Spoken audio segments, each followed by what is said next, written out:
तो दोस्तों, हम द फोर एग्रीमेंट्स का स्वाध्याय कर रहे हैं। हमारा पहला समझौता है अपने शब्दों के साथ रहें निष्पाप।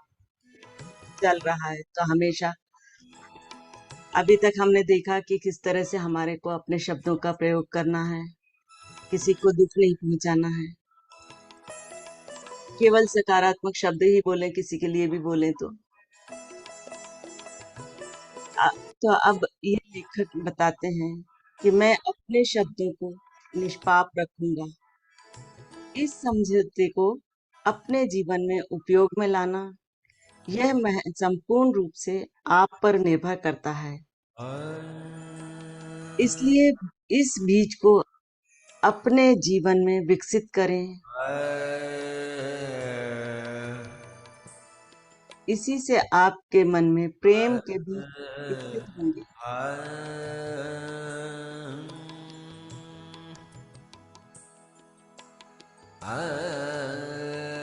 तो भय के बीजों को आपने मन से बाहर निकाल देंगे। यह पहला समझौता आपके मन की जमीन को प्रेम के बीजों के लिए उपजाऊ बनाने में मदद करेगा। यदि आप मुक्त और खुशहाल जीवन जीना चाहते हैं, तो आपको इस पहले समझौते को अपने जीवन में उपयोग में लाना आवश्यक है। नर्क के सपने से बाहर आने का यह सबसे आसान रास्ता है। शब्दों में बहुत शक्ति होती है, जिसका उपयोग प्रेम और खुशियां बांटने में करें। शब्दों के जादू का सकारात्मक तरीके से अपने जीवन में उपयोग करें और इसकी शुरुआत खुद से करें। हर दिन अपने आप को बताएं कि आप कितने महान और अच्छे हैं। आप स्वयं से कितना प्रेम करते हैं, ये अपने आप को बार बार बताते रहें। इन सकारात्मक ऊर्जा प्रदान करने वाले शब्दों से ही आपकी पुरानी सारी धारणाएं और मान्यताएं टूटने लगेंगी। ऐसा होना संभव है, यह मैं निश्चित रूप से आपको बार बार बता सकता हूं, क्योंकि मैंने अपने जीवन में इस पहले समझौते को अपनाकर देखा है। लेकिन इसका अर्थ मैं आपसे महान हूं, ऐसा नहीं है। हम सभी के पास एक ही मानवीय शरीर है, दिमाग है और हम सभी इंसान हैं। अगर मैं पुरानी धारणाओं को तोड़कर नए समझौते निर्माण कर सकता हूं, तो आप भी कर सकते हैं। अगर मैं अपने शब्दों के साथ निष्पाप रह सकता हूं, तो आप भी रह सकते हैं। अगर मैं अपने शब्दों का सही उपयोग कर सकता हूं, प्रयोग कर सकता हूं, तो आप भी कर सकते हैं। आप क्यों नहीं कर सकते? बस यह एक समझौता आपके पूरे जीवन को बदलने की क्षमता रखता है।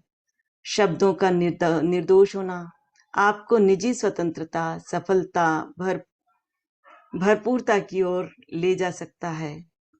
यह आपके सारे भय को दूर करे, इसे आनंद और प्रेम में बदल सकता है। जरा कल्पना करें कि आप इस समझौते के बल पर अपने शब्दों से क्या क्या रच सकते हैं। इस तरह आप भय के सपने से दूर जा सकते हैं।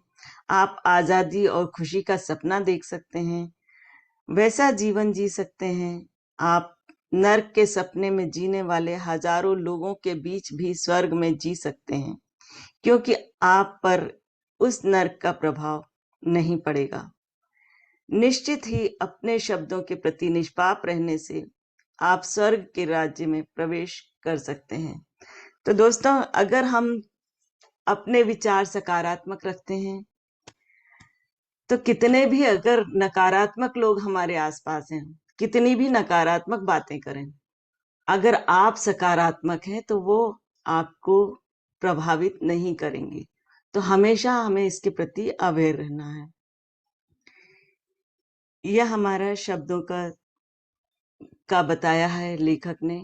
अब दूसरा समझौता आता है किसी भी बात को निजी तौर पर ना लें। अगले 3 समझौतों का जन्म पहले समझौते से ही हुआ। सभी समझौते एक दूसरे से कनेक्ट हैं। दूसरा समझौता कहता है किसी भी बात को निजी तौर पर ना लें। आपके आसपास जो भी घट रहा हो उसे निजी तौर पर ना लें। यदि मैं आपको बिना जाने पहचाने सड़क पर देखकर कहता हूं आप मूर्ख हैं, तो वास्तव में ऐसा मैं अपने बारे में कह रहा हूं, आपके बारे में नहीं। लेकिन यदि आप मेरी बात सुनकर दुखी होते हैं तो इसका अर्थ है कि आप मेरी बात से सहमत होकर खुद को मूर्ख मानते हैं। हो सकता है आप यह भी सोचें कि इसे कैसे पता चला? क्या यह मन की बात जान लेता है या सबको दिखाई देता है कि मैं मूर्ख हूं? आप इस तरह की कही गई बात को निजी व्यक्तिगत तौर पर लेते हैं क्योंकि आप भी उस बात से सहमत होते हैं। जैसे ही आप ऐसी बातों पर सहमत होते हैं, यह विष आपके भीतर चला जाता है और आप नर्क के सपने में उलझकर रह जाते हैं। आप खुद को जरूरत से अधिक महत्व देते हैं, इसलिए ऐसी बातों में उलझते हैं। दरअसल व्यक्तिगत तौर पर हम अपने आप को इतना अधिक महत्व देते हैं कि हमें लगने लगता है कि हर बात हमारे बारे में ही हो रही है। अपने परवरिश के दौरान ही हम हर बात को व्यक्तिगत तौर पर लेना सीख लेते हैं। हमें लगता है कि हर बात के लिए केवल मैं ही जिम्मेदार हूं, सिर्फ और केवल मैं। वास्तव में बाकी लोग जो कुछ भी कह रहे हैं उसमें आपका कोई सहभाग ही नहीं है। लोग जो भी बात कर रहे हैं, जो भी काम कर रहे हैं, अपने लिए और अपनी धारणाओं के कारण ही कर रहे हैं। हर इंसान अपनी ही दुनिया में और अपने ही सपनों में जीवन जीता है। उनकी यह दुनिया हमारी दुनिया से बिल्कुल अलग है। जब हम किसी बात को निजी तौर पर लेते हैं तो यह मान लेते हैं कि लोगों को हमारे बारे में, हमारे जीवन में होने वाली गतिविधियों के बारे में पूरी जानकारी है। इसलिए हम अपने जीवन की घटनाओं को लोगों पर थोपने की कोशिश करते हैं। अगर वाकई कोई घटना व्यक्तिगत हो, जैसे कोई आपके बारे में गलत शब्द कह रहा है, आपका अपमान करे या आपको बार बार ताना मारे, तो ऐसे समय पर भी आपको परेशान होने की आवश्यकता नहीं है, क्योंकि सामने वाला जो कुछ भी बोलता है वह आपके साथ जैसा भी व्यवहार करता है या आपके बारे में वह अपनी खुद की राय बताता है, तो समझें कि ये केवल उसके मन की धारणाएं मात्र हैं। यह उसका दृष्टिकोण है जो उसके परवरिश से निर्माण हुआ है। तो दोस्तों, अगर कोई आपके बारे में कुछ भी कहे तो भी हमें उससे प्रभावित होने की आवश्यकता नहीं है, क्योंकि उसने जो सीखा है उसी के अनुसार उसके विचार होते हैं और अपनी राय वो दूसरों के प्रति बनाता है। जैसे अगर आपको कोई कहता है कि आप बहुत मोटे दिखते हैं, तो यह बात को निजी तौर पर ना लें, क्योंकि सच तो यही है कि वह इंसान अपनी भावनाओं, धारणाओं और मान्यताओं के आधार पर ऐसा कह रहा है। आपको मोटा कहकर वह इंसान आपकी और शाब्दिक जहर भेजता है। यदि आप उसके शब्दों को दिल से लगाकर दुखी होते हैं, तो इसका अर्थ है उसका भेजा हुआ जहर आपके पास आ गया है। इसके विपरीत यदि आप उसके शब्दों पर कोई प्रतिक्रिया ना दें, तो उसके शब्दों का आप पर कोई प्रभाव नहीं पड़ेगा। किसी की बातों को निजी तौर पर लेने से आप आसानी से उनके झांसे में आ जाते हैं। लोग केवल अपनी एक राय से आपको बातों में उलझा सकते हैं और आप उनकी राय को महत्व देकर उनके द्वारा भेजे गए जहर को स्वीकार कर लेते हैं। अगर उनकी बातों का प्रभाव आपके ऊपर पड़ गया, तो आप ये मानिए कि उन्होंने जो जहर भेजा था वो आपके अंदर काम करना शुरू कर देगा। जब आप लोगों की नकारात्मक भावनाओं से सहमत होते हैं उन्हें स्वीकार करते हैं तो देखते ही देखते उनकी नकारात्मक भावनाओं का कचरा आपका हो जाता है। अचानक आप स्वयं को शक्तिहीन महसूस करने लगते हैं। आपकी प्रतिकार करने की क्षमता खत्म सी होने लगती है, जबकि प्रतिकार की बढ़ती हुई क्षमता ही इस समझौते का सबसे बड़ा उपहार है। जब आप बातों को निजी तौर पर लेते हैं तो आपको ही तकलीफ होती है। ऐसे में आप अपनी धारणाओं का बचाव करने लगते हैं और इसी से संघर्ष शुरू होता है। आप छोटी सी बात का बतंगड़ बना लेते हैं क्योंकि आपके मन में खुद को सही और बाकी सबको गलत साबित करने की होड़ लग जाती है। आप हमेशा अपनी राय देकर स्वयं को सही साबित करने की कोशिश करते हैं। ठीक इसी तरह आप जो भी महसूस करते हैं या जो भी कार्य करते हैं, वह आपके अपने निजी सपनों की धारणाओं पर निर्भर करता है। इसलिए आपकी निजी धारणाओं से सामने वाले को कोई लेना देना नहीं होता। सामने वाला इंसान यदि समझदार है तो उसे इस बात से कोई फर्क नहीं पड़ता कि आप उसके बारे में क्या सोचते हैं। वह कभी आपकी बात को निजी तौर पर नहीं लेता है। जब लोग मेरे बारे में कहते हैं कि मिगुएल ये इस पुस्तक के लेखक हैं, तुम कमाल हो, या मिगुएल तुम बहुत बुरे हो, तब मैं इन बातों को निजी तौर पर नहीं लेता है। मुझे पता है कि जब लोग प्रसन्न होंगे तो मैं उन्हें देवदूत जैसा लगूंगा, पर जब वे गुस्से में होंगे तो यही कहेंगे कि मैं एक शैतान हूं। तब फिर मेरे हर कार्य से उन्हें परेशानी होगी। लेकिन लोगों की ऐसी अलग अलग प्रतिक्रियाओं से मुझे कोई फर्क नहीं पड़ता, क्योंकि मुझे पता है कि असल में मैं कौन हूं।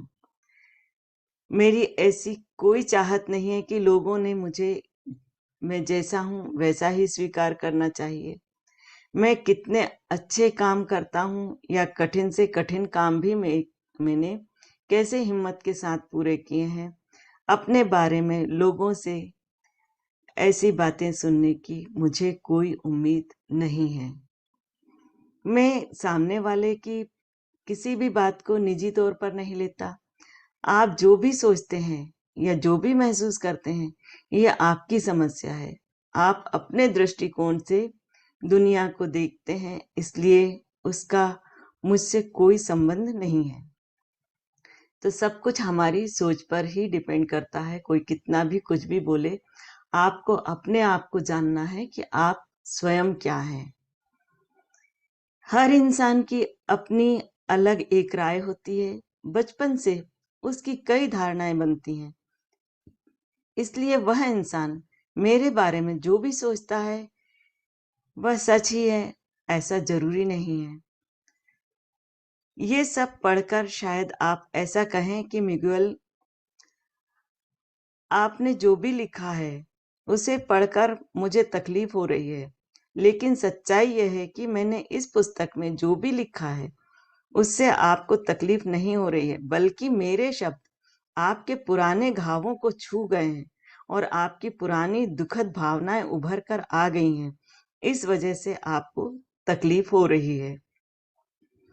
आप खुद ही अपनी पुरानी भावनाओं को याद कर करके दुखी हो रहे हैं, इसलिए मैं आपके दुख का कारण हूं। आपकी इस बात को मैं दिल से नहीं लगाता, लेकिन इसका अर्थ ऐसा भी नहीं है कि मुझे आपकी बात गलत लगी हो या मुझे आप पर विश्वास नहीं है। मैं जानता हूं कि आप जो भी बोलते हैं वह आपके खुद के दृष्टिकोण से होता है और आपका दृष्टिकोण सभी से अलग है।